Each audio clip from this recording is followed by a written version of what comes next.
Welcome back. Today we're going to look at praying on a mount and the prayer of the sick. So our author, he says, the fard and the wajib prayers are both invalid if performed in a riding animal. So the fard and your wajib prayers, those are always going to be invalid if performed on a riding animal. And this extends also to the sunnah mu'akkada and also to your funeral prayer. The author then goes on to say, as is a prostration of recited if the verse was recited before mounting the animal. So if I'm traveling on a journey and I'm reading the Quran and I recite the verse of prostration, or I hear the verse recited to me, then I can by all means prostrate on my mount by head motions. But if I heard the verse before, an hour or two before, I'm within city limits and I heard the verse being recited, then if I decide to prostrate for this verse on my journey outside of city limits, then I can no longer do so. It needs to be done before, within city limits, and you need to prostrate on the floor for this. If outside the city and verses of prostration is heard, we just mentioned, the fard prayer and the wajib prayer, the reason they cannot be performed on a riding animal is you need to be standing, number one, you need to be prostrating on the ground, and you need to be facing the Qibla and be stationary, right? So these things cannot happen on a riding animal. That's the reason why we don't do this. However, in cases of necessity, it is permissible, such as muddy terrain, fear of a robber, or the inability to remount after descent. So then our author says, however, in these particular cases you can. Let's have a look at those cases more. He says muddy terrain. Now, muddy terrain means here that if you were to dismount, if you were in a certain area, the whole lay of the land is muddy to the extent that it becomes extremely problematic. You jump into the mud, your riding animals are struggling. You jump into the mud, you get covered, completely caked and covered in mud. On top of that, the technical point to be looked at here is where you to prostrate, your head would sink into the mud, meaning it's squelchy, it's very, very bad, right? Or even if you were to lay out a prayer mat, your prayer mat would become filthy. We're not talking about slight moisture penetrating, we're talking about completely being caked in mud. In a situation like that, you do not need, you can pray on your mount.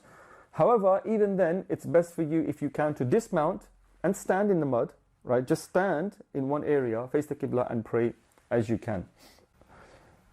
Fear of a robber. In certain terrains, you have, they're famous for highway robbers. In a situation like this, the caravan would pass on, you wouldn't stop, and then you'd pray on your mount. Even if your mount could not face the Qibla, it's okay, you can pray on that mount. Fear, inability to remount or descent. If you're overweight, if you're sick, if you have some sort of disability, and you know that if you get down, you won't be able to get back up again. Pregnant women and things like that. Again, in that situation, then you would be allowed to pray on your mount. And in situations like this, again, it's better to keep your camel stationary, your mount stationary, to face the Qibla. If you can't, and if you have to carry on moving, then again, even that is overlooked. Other examples are of a woman's fear of a corrupt person. She may be in a caravan of only a few people. She doesn't trust someone in that caravan. He keeps looking at her, and she knows that if she dismounts, some harm could come to her, or she'd be put in a compromising situation. Again, in that situation, she could pray on her mount. Sick people with a fear of illness worsening. Sick people, if you've got a fever and everything, you're in your howdah, howdah kind of keeps warm. The heat of the animal could keep you warm. If disembarking, if getting off the camel, dismounting will expose you to the elements, will make you more sick.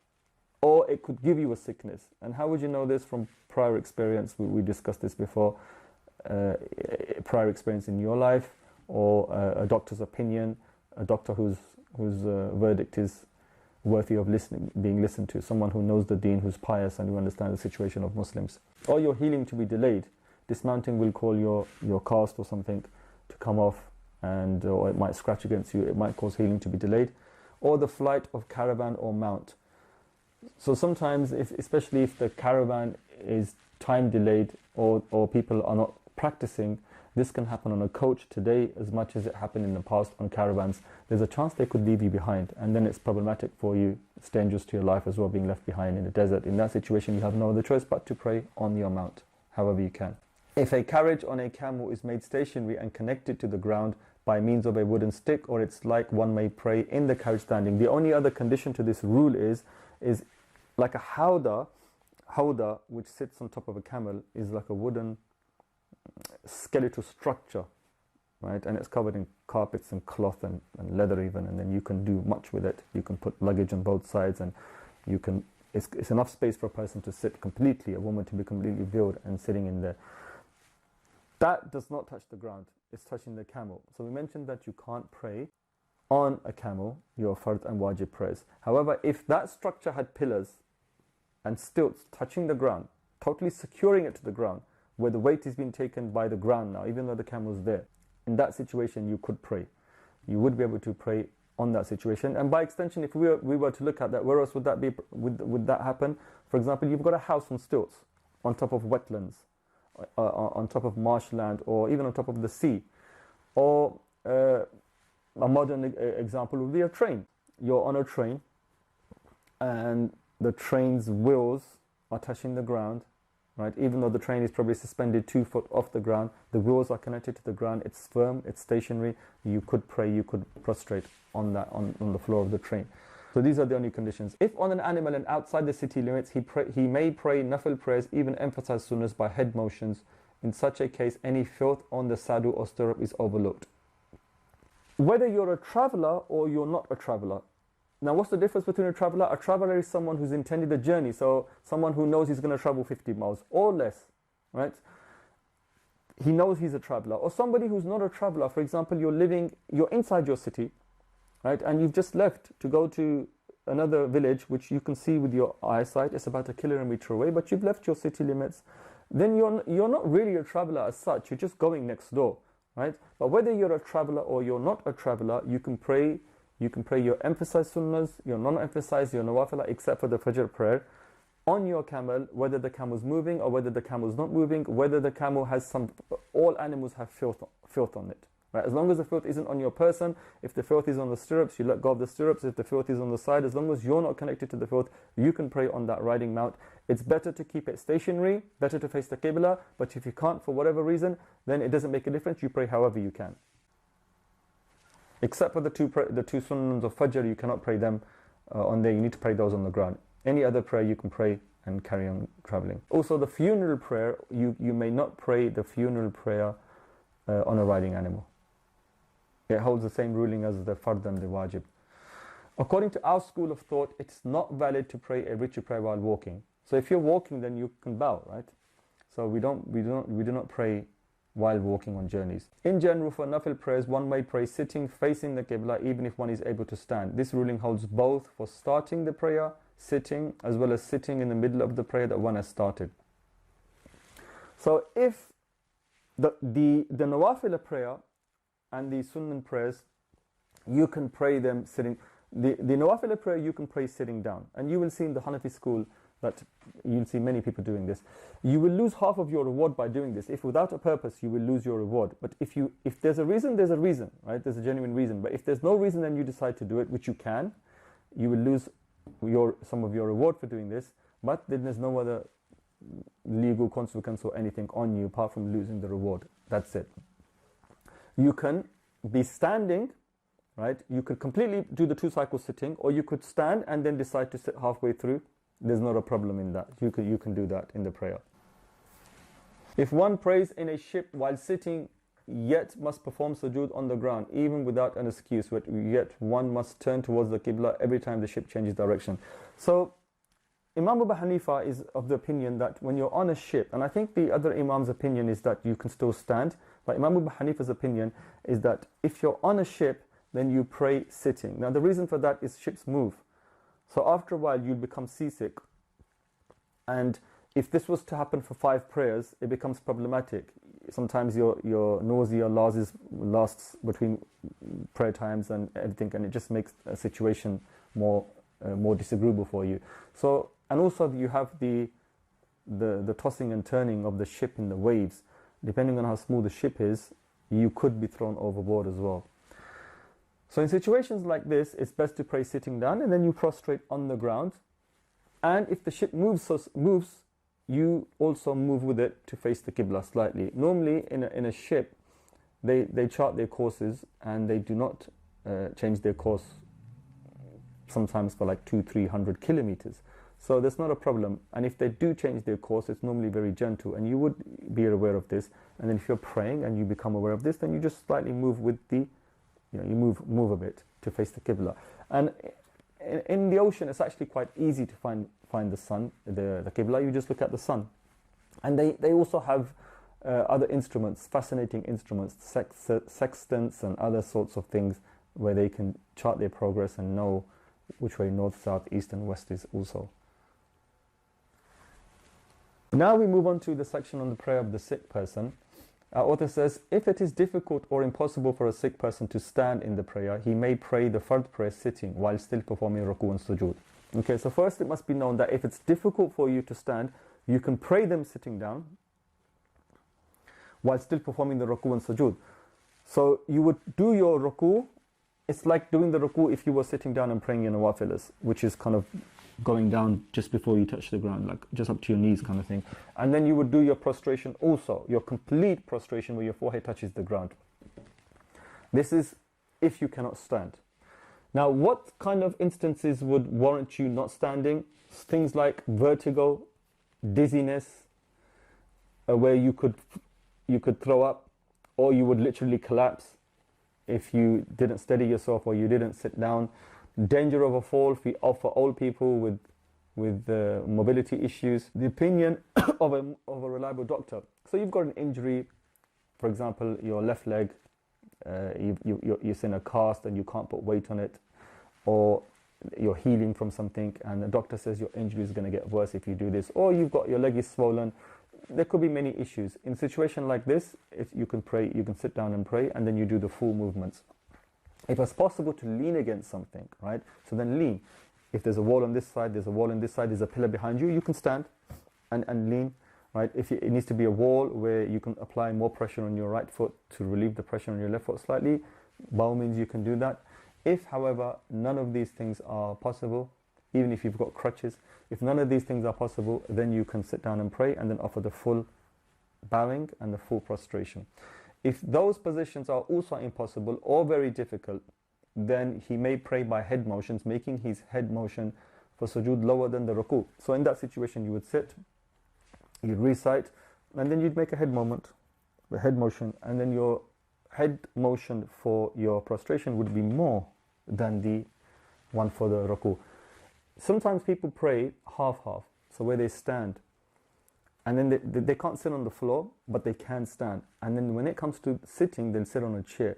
Now, the problem with that is when they bow, right, they bow to here. And then when they sit down, and then they bow, then they do the bowing for the prostration, it doesn't go beyond the bowing of what they did for the standing up and bowing. Right? It doesn't go beyond the prostrate. They don't prostrate further down than they should have, because they've bowed to that level. So they normally prostrate to the same level or less. In an instance like this, it's always better for the one who's praying like this to bow kind of up to here, only up to here. Because then when he sits down and does his second bow, when he does his proper prostration, it will be more than the bowing. If prostration is impossible, then you don't have to prostrate. Again, we do the head motions. Can pray standing, bow standing, then sit and motion the prostration.